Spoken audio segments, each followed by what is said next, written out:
Hello everyone, welcome back to my channel that is study with point. हम बात कर रहे हैं यहाँ पे न्यूक्लियर फिजिक्स रिवीजन नोट्स की, यानी हम फुल चैप्टर जो है न्यूक्लियाई के बारे में जो भी इसके कॉन्सेप्ट हैं, जो भी रिलेटिंग टर्म है, सारी के सारी यहाँ पे हम डिस्कस कर रहे हैं। ये वीडियो का 4th पार्ट है। अगर ये वीडियो आपको अच्छी लगती है तो इसको लाइक कीजिए, सब्सक्राइब कीजिए चैनल को और इसको शेयर कर दीजिए। आज जो हमने रिवीजन नोट में पढ़ना है वो है आपका न्यूक्लियर रिएक्टर्स। पार्ट्स क्या हैं न्यूक्लियर रिएक्टर्स के, स्टेलर एनर्जी क्या है, और प्रोटॉन प्रोटॉन साइकिल और कार्बन नाइट्रोजन साइकिल बेसिकली है कि यहाँ पे जो एनर्जी आती है वो किस तरीके से बनती है। फिर हम लास्ट में देखेंगे जो न्यूक्लियर फिजन है और न्यूक्लियर फ्यूजन है, उनमें बेसिक डिफरेंसेस क्या हैं। यहाँ पे सबसे पहले बात कर लेते हैं हम न्यूक्लियर रिएक्टर की। न्यूक्लियर रिएक्टर को हम एटॉमिक पाइल भी बोलते हैं। बेसिकली ये क्या है, एक तरीके का डिवाइस है जिसमें हम control self sustaining chain reaction का यूज़ करते हैं। क्या प्रोड्यूस करने के लिए, न्यूक्लियर पावर प्रोड्यूस करने के लिए, ठीक है। और जो न्यूक्लियर पावर जो हमें यहाँ पे मिलती है, न्यूक्लियर एनर्जी मिलती है, वो किस प्रोसेस से मिलती है हमें, वहाँ पे प्रोसेस होती है न्यूक्लियर फिजन की प्रोसेस। फर्स्टली जो न्यूक्लियर रिएक्टर सबसे पहले कंस्ट्रक्ट किया गया था वो किया था आपके फर्मी ने, क्या जनरेट करने के लिए, न्यूक्लियर एनर्जी जनरेट करने के लिए।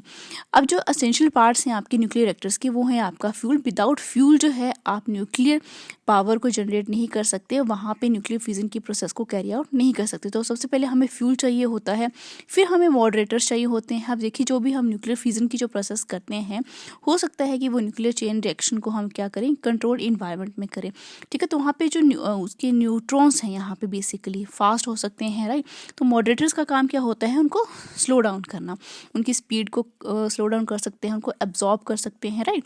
मॉडरेटर कंट्रोलर्स एंड कूलेंट का बेसिकली यही काम होता है। अब 5th वन है रेडिएशन शील्ड।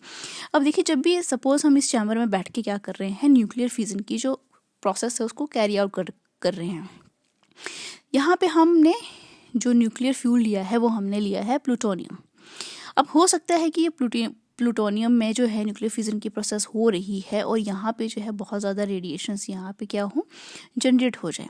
इसीलिए इसके ऊपर क्या चढ़ा दिया जाता है, एक तरीके का शील्ड कवर चढ़ा दिया जाता है। बेसिकली इसको हम रेडिएशन शील्ड बोलते हैं कि जो भी रेडिएशंस निकलेंगी वो इस चैम्बर के अंदर ही क्या रहेंगी, मौजूद रहेंगी, इन्वायरमेंट में फैलेंगी नहीं, क्योंकि जब ये एनवायरनमेंट में फैल जाती हैं तब इनको कंट्रोल करना बहुत मुश्किल हो जाता है, ठीक है। तो इससे प्रीवियस वीडियो में हमने ये पढ़ा है कि जो आपका जो रेडिएशन हजार्ड्स हैं वो क्या क्या एडवर्स इफेक्ट डालते हैं।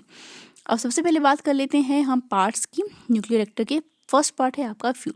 तो बेसिकली जो कॉमन फ्यूल यूज़ होते हैं वो है आपका यूरेनियम 238, राइट। दूसरा है यूरेनियम 235, जिसको हम एनरिच्ड यूरेनियम भी बोलते हैं। आपको मल्टीपल चॉइस क्वेश्चन में पूछा जा सकता है कि एनरिच्ड यूरेनियम क्या है, यूरेनियम 238 या यूरेनियम 235। तो आपका आंसर क्या रहेगा, यूरेनियम 235।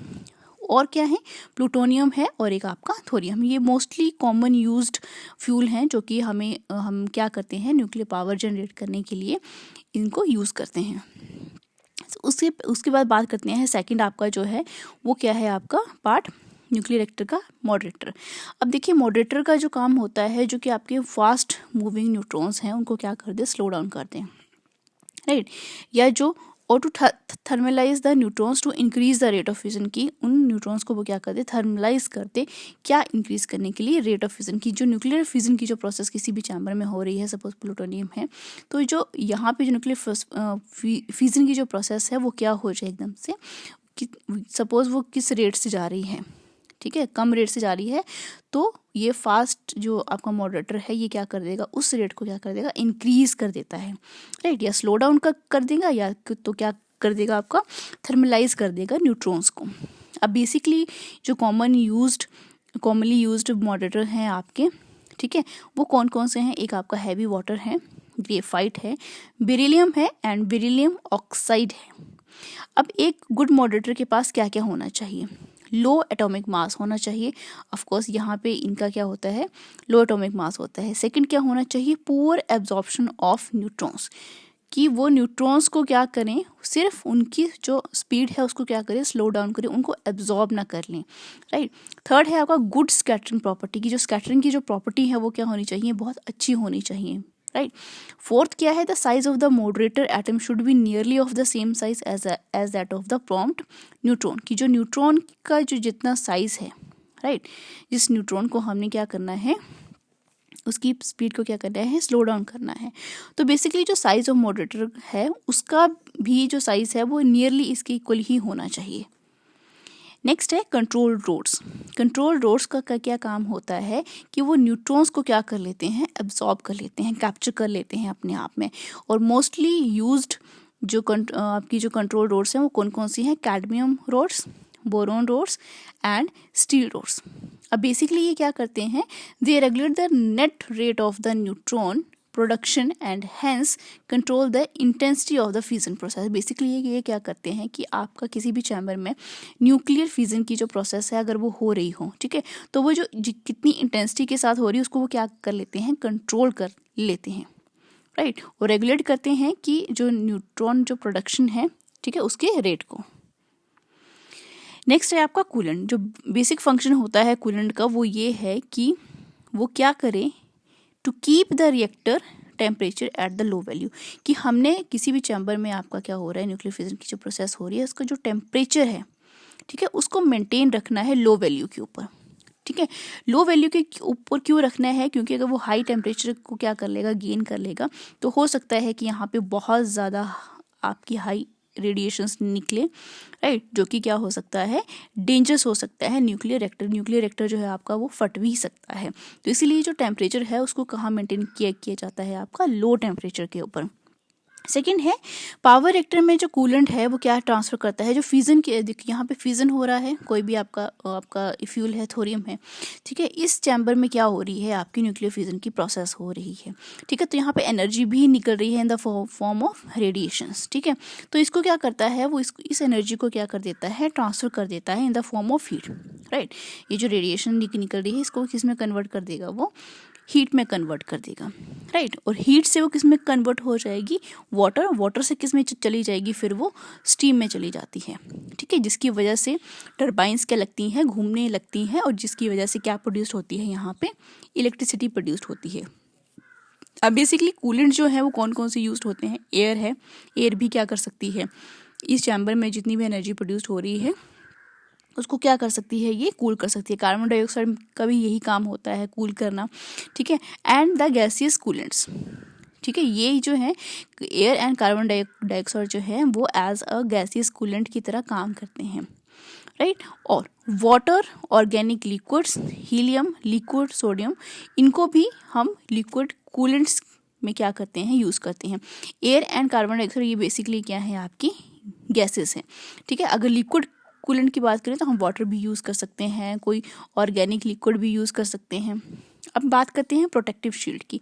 अब बेसिकली जो रेडियो जो एक्टिव इफेक्ट है, ठीक है, उसको हमने क्या करना है, न्यूक्लियर रिएक्टर के अंदर ही क्या करना है, उसको कंट्रोल करना है।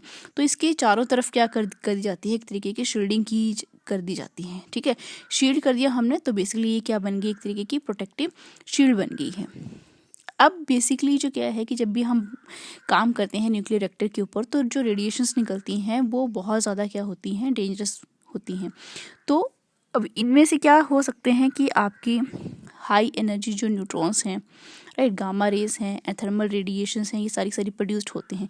इसीलिए ये सारी की सारी जो प्रोड्यूस्ड होती हैं इसको किसके अंदर रखा जाता है, एक शील्डेड इन्वायरमेंट के अंदर, ताकि इन्वायरमेंट में जाके कोई एडवर्स इफेक्ट ना डालें, राइट।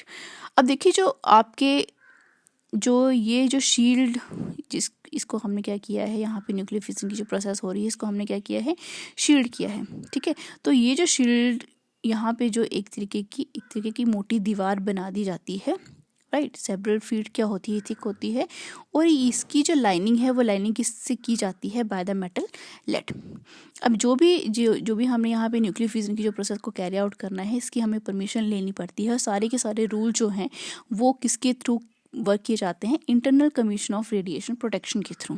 हम ऐसे ही अपनी मर्जी से कोई भी न्यूक्लियर फ्यूजन की जो प्रोसेस है उसको कैरी आउट नहीं कर सकते। हमें उसके लिए क्या लेनी पड़ती है, परमिशन लेनी पड़ती है, राइट, क्योंकि इसके बहुत ज़्यादा एडवर्स इफेक्ट देखने को मिले हैं। इसीलिए हम क्या करते हैं, बेसिकली सारी चीज़ों को ध्यान में लेके चलते हैं। नेक्स्ट है आपका ब्रीडर रिएक्टर। अब ब्रीडर रिएक्टर जो क्या है, ये बेसिकली क्या है, एक तरीके का रिएक्टर है, ठीक है, जो कि पावर या एनर्जी ही जनरेट नहीं करता है बल्कि ये और फ्यूल क्या करता है, जनरेट करता है, राइट। अगर मैं यूरेनियम 238 की बात करूं तो ये कन्वर्ट हो जाता है किसमें, प्लूटोनियम में। प्लूटोनियम में कैसे कन्वर्ट हो जाएगा, by the absorbing fast neutron.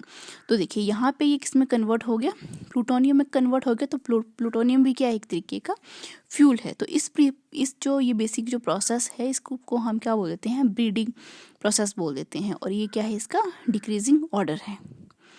Next बात करते हैं power of the nuclear reactor. Basically जो भी हम पावर, जो न्यूक्लियर रिएक्टर यहाँ की जो फ्यूजन प्रोसेस करवा रहे हैं उसमें से कुछ पावर भी निकलती है। बेसिकली जो पावर होती है सिंपली मीनिंग है कि हम बात कर रहे हैं वहाँ पे आउटपुट की। तो पावर जो है बेसिकली इक्वल होती है एन ई। एन क्या है यहाँ पे, number of fusions taking place in 1 second. 1 second में कितने नंबर ऑफ फ्यूजन्स जो हैं वो हो रहे हैं। ई क्या है कि उन फ्यूजन में कितनी एनर्जी रिलीज हो रही है पर फ्यूजन में, राइट। और यहाँ पे आकर अगर आपको बोला गया है कि अगर x gram of nuclear fuel आपने लिया है जिसका मास नंबर a है और वो t सेकंड के लिए किस में जा रहा है, फ्यूजन की प्रोसेस में जा रहा है और e एनर्जी वहाँ पे जनरेट हो रही है, राइट। तो जो आउटपुट है या पावर है वो किसी दी जाती है, किस फॉर्मूले से दी जाती है, P = NEX divided by AT। N क्या है यहाँ पे, एवोगैड्रो नंबर है। E क्या है यहाँ पे, एनर्जी है। X क्या है यहाँ पे, x gram of the nuclear fuel है, राइट, मास है उसका। और A क्या है यहाँ पे, A है मास नंबर, T यहाँ पे क्या है, टाइम। तो इस फॉर्मूले से आप क्या कर सकते हो, न्यूमेरिकल सॉल्व कर सकते हो। नेक्स्ट हम बात करते हैं यहाँ पे स्टालर एनर्जी या सोलर एनर्जी की। तो आपको पता है सन के अंदर जो रेडिएशंस प्रोड्यूस्ड होती हैं वो किस प्रोसेस की वजह से होती हैं, due to the nuclear fusion. अब 2 मेन साइकिल हैं आपके पास, एक है आपका प्रोटॉन प्रोटॉन साइकिल और एक है आपका कार्बन नाइट्रोजन साइकिल। सबसे पहले बात करते हैं प्रोटॉन प्रोटॉन साइकिल की। प्रोटॉन प्रोटॉन साइकिल का मीनिंग क्या है कि इसमें हम प्रोटॉन्स को ही क्या करेंगे, यूज़ करेंगे, ठीक है। और हमें क्या, यहाँ पे हमने प्रोटॉन्स लिए हैं आपका हाइड्रोजन, और इससे क्या बन रहा है आपका एंड में प्रोडक्ट, हीलियम न्यूक्लियस बन रहा है। तो यहाँ पे जो एनर्जी यहाँ पे निकल रही है दैट इज कम, वो कितनी आ रही है आपकी 26.7 मेगा इलेक्ट्रॉन वोल्ट। ये कुछ प्रोसेस है जिसमें प्रोटॉन प्रोटॉन का क्या हो रहा है, साइकिल कुछ इस तरीके से कन्वर्ट हो रहा है कि एंड में आपको क्या मिल रहा है, हीलियम न्यूक्लियस मिल रहा है। और एनर्जी कितनी आ रही है आपकी 26.7 मेगा इलेक्ट्रॉन वोल्ट। और सेकंड है आपका कार्बन नाइट्रोजन साइकिल है। इसमें भी हमने प्रोटॉन्स का ही यूज़ किया है और एंड में आपका क्या कन्वर्ट होके आ रहा है, यहाँ पे भी एनर्जी जो है वो कितनी आ रही है 26.7 मेगा इलेक्ट्रॉन वोल्ट। और ये जो है बेसिक साइकिल है कि आपका पहले कार्बन जो है प्रोटॉन के साथ जब मिलता है तो नाइट्रोजन बनता है, कुछ एनर्जी निकलती है, फिर क्या होता है, फिर नाइट्रोजन जो है वो कार्बन के दूसरे आइसोटोप में कन्वर्ट हो जाता है by the release of electron और यहाँ पे एनर्जी निकलती है। तो ये बेसिक जो है एक तरीके का क्या है, साइकिल है। और एंड में आपके पास जो इक्वेशन आती है वो क्या है कि 4 हाइड्रोजन की जो एटम है वो क्या बना रहे हैं, हीलियम यहाँ पे बना रहे हैं with the release of 2 progesterone, right. और यहाँ पे जो एनर्जी निकली है वो 26.7। अब देखिए ये एनर्जी और ये एनर्जी क्या है, दोनों इक्वल है। यहाँ पे सिर्फ प्रोटॉन प्रोटॉन साइकिल का यूज़ हुआ है और ये जो प्रोसेस है वो कहाँ पे होती है, इन द सन। अब देखो दोनों साइकिल देख लिए हमने, proton proton cycle and carbon nitrogen cycle, ठीक है। दोनों की एनर्जी की जो वैल्यू है वो सेम आती है। यहाँ पे 2 जो है मेन चीज़ें यहाँ पे निकल कर आ रही हैं कि अगर स्टार्स के अंदर अगर इंटीरियर टेम्परेचर जो है वो कम हो सन के कंपैरिजन में, ठीक है, तो प्रोटॉन प्रोटॉन साइकिल क्या करता है, डोमिनेट्स द एनर्जी जनरेशन, ठीक है। और दूसरा केस क्या है, ये इसका फर्स्ट केस है। और सेकंड केस क्या बोल रहा है कि अगर स्टार्स में अगर इंटीरियर टेम्परेचर जो है ज़्यादा हो जाता है सन से, तो एनर्जी जनरेशन जो है वो किसके थ्रू होती है, मेनली कार्बन नाइट्रोजन साइकिल के थ्रू होती है, राइट। और जो कोर टेम्परेचर है किसी हैवी स्टार का वो ज़्यादा हो सकता है सन से, ठीक है। तो वहाँ पे क्या प्रोड्यूस होंगे, लार्जर न्यूक्लियाई वहाँ पे फॉर्म होंगे। अब जो लास्ट में आपका टॉपिक है वो है आपका डिफरेंस है किस किस के बीच में, nuclear fission and nuclear fusion के बीच में। फ्यूजन में आपको पता है हमने अभी देखा कि न्यूट्रॉन्स चाहिए होते हैं और न्यूक्लियर फ्यूजन में क्या चाहिए होते हैं, प्रोटॉन। जिस तरीके से ये जो थे आपके दोनों cycle carbon nitrogen and proton, इसमें क्या चाहिए थे, हमें प्रोटॉन्स चाहिए थे, ठीक है। और ये किस में होता है, सन के अंदर। फ्यूजन की जो प्रोसेस होती है वो सन के अंदर होती है, राइट। तो यहाँ पे प्रोटॉन्स रिक्वायर हैं हमारे, ठीक है, सन में होती है, स्टार्स में होती है। बेसिकली जो न्यूक्लियर फ्यूजन की प्रोसेस है it is possible at normal temperature and pressure, कि हम वहाँ पे टेम्परेचर को क्या कर सकते हैं, लो कर सकते हैं, ठीक है, मेंटेन कर सकते हैं प्रेशर की वैल्यू को भी। लेकिन जब हम बात करते हैं स्टार्स या सन की, तो हमें नहीं पता होता है कि मतलब कि वहाँ का टेम्परेचर कितना रहने वाला है। तो ऑब्वियसली वहाँ का जो टेम्परेचर है वो बहुत ज़्यादा क्या होता है, हाई होता है। High temperature and high pressure की वहाँ पे क्या होती है, कंडीशंस होती हैं। अब यहाँ पे एनर्जी रिलीज पर न्यूक्लियन कितनी निकलती है, 0.9 मेगा इलेक्ट्रॉन वोल्ट। और यहाँ पे कितनी निकलती है energy release per nucleon, approximately 6 mega electron volt. तो एनर्जी किस केस में ज़्यादा निकल रही है, फ्यूज़न की प्रोसेस में। अब कितना मास जो है वो एनर्जी में कन्वर्ट होता है फ्यूज़न में, 0.1, ठीक है। और आपका जो न्यूक्लियर फ्यूज़न है उसमें जो है आपका मास जो है 0.7% मास जो है वो कन्वर्ट हो जाता है किसमें, एनर्जी में। फीजनेबल मटेरियल जो होते हैं वो बहुत ज़्यादा एक्सपेंसिव होते हैं, जिस तरीके से आपका यूरेनियम है, थोरियम है, प्लूटोनियम है, ये सारे के सारे जो फ्यूल यहाँ पे यूज़ होते हैं वो सारे के सारे क्या हैं, एक्सपेंसिव हैं। लेकिन जब बात करते हैं हम न्यूक्लियर फ्यूज़न की, तो यहाँ पे बहुत ज़्यादा ये क्या होते हैं, चीप होते हैं। जैसे कि सब हाइड्रोजन है, नाइट्रोजन है, ठीक है, सारे के सारे जो हैं वो क्या हैं, बहुत ज़्यादा सस्ते हैं। अब न्यूक्लियर फ्यूज़न की जो प्रोसेस होती है उसको हम एक शील्डेड इन्वायरमेंट में करते हैं। शील्डेड इन्वायरमेंट में क्यों करते हैं, क्योंकि वहाँ पे हार्मफुल जो है रेडिएशन प्रोड्यूस होती हैं, हार्मफुल रिएक्शंस होती हैं, राइट। और जब हम बात करते हैं न्यूक्लियर फ्यूज़न की, तो यहाँ पे जो हार्मफुल रेडिएशन जो है यहाँ पे प्रोड्यूस नहीं होती। जैसे से स्टार्स हैं, ठीक है, आपका सन है, तो वहाँ पर अगर रेडिएशन प्रोड्यूस होती भी हैं तो वहाँ पर हमारा अर्थ के ऊपर इसका कोई भी साइड इफेक्ट नहीं आता है, राइट।